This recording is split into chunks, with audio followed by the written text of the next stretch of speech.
बिस्मिल्लाहिर्रहमानिर्रहीम। अस्सलाम वालेकुम नाज़रीन। 28 अप्रैल 2024 हमारी वीडियो का टॉपिक है जी प्रॉपर्टी इन्वेस्टर्स के साथ क्या होने वाला है। आईएमएफ ने नया पंडोरा बॉक्स खोल दिया है।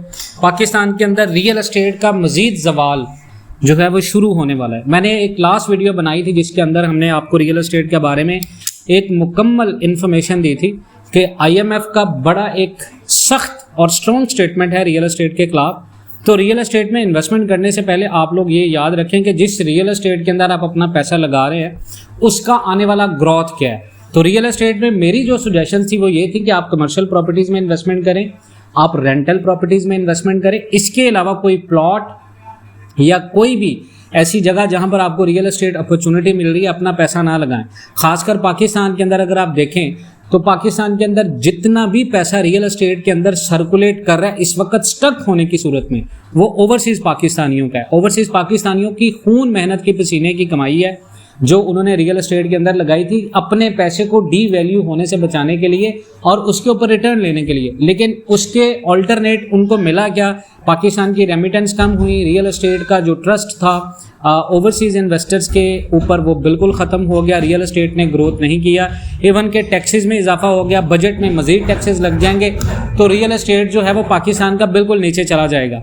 अब होगा क्या और हुआ क्या है ये मैं आपके साथ शेयर करता हूँ। सबसे पहले तो मैं आपको बता दूँ कि एक्साइज डिपार्टमेंट ने पाकिस्तान की आम पब्लिक पर मज़ीद बोझ डालने की तैयारी कर ली है।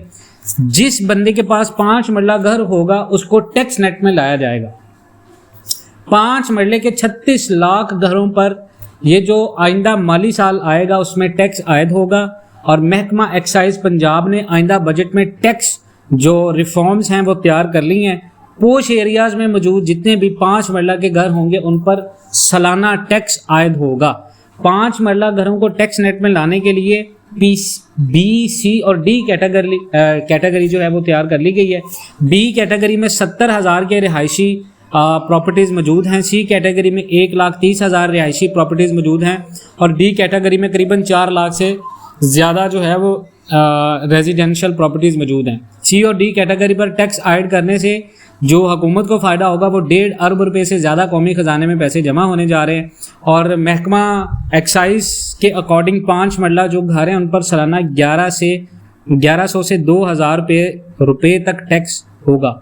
और 2014 के बाद कोई नया सर्वे भी नहीं हुआ तो हुकूमत को बहुत बार सर्वे की अपील की थी एक्साइज ड्यूटी ने और प्रॉपर्टी टैक्स एक्ट के तहत हर 5 साल के बाद नया सर्वे होना ज़रूरी है।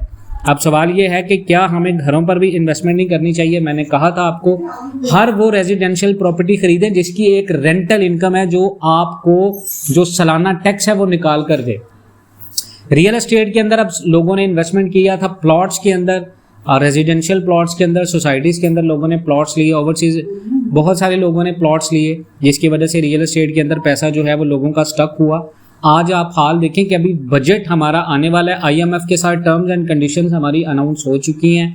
डॉलर का रेट चाहे हमने कैप कर लिया लेकिन हमारे मुल्क के अंदर जो ग्रोथ की सिचुएशन है वो बहुत कम है और जो अभी आने वाला जो बजट है इसमें मज़ीद हो सकता है कि इजाफा हो जाए सीजीटी टैक्सेस में, स्टैम्प ड्यूटीज़ में, विद होल्डिंग टैक्सेस में। तो अगर ये मज़ीद लगती है तो डेफिनेटली प्रॉपर्टी बाइंग और सेलिंग बिल्कुल ज़ीरो होगी। उसकी रीज़न ये है कि जब आप छोटे इन्वेस्टर्स को देखते हैं वो करते हैं लॉन्ग टर्म इन्वेस्टर, जो बड़ा इन्वेस्टर होता है रियल एस्टेट का वो करता है शॉर्ट टर्म इन्वेस्टर। मार्केट में बबल क्रिएट करने के लिए जब बड़े लेवल पर इन्वेस्टमेंट होती है तो वो इन्वेस्टमेंट पैसे को ग्रोथ करती है, पैसे को सर्कुलेट करती है रियल एस्टेट के अंदर।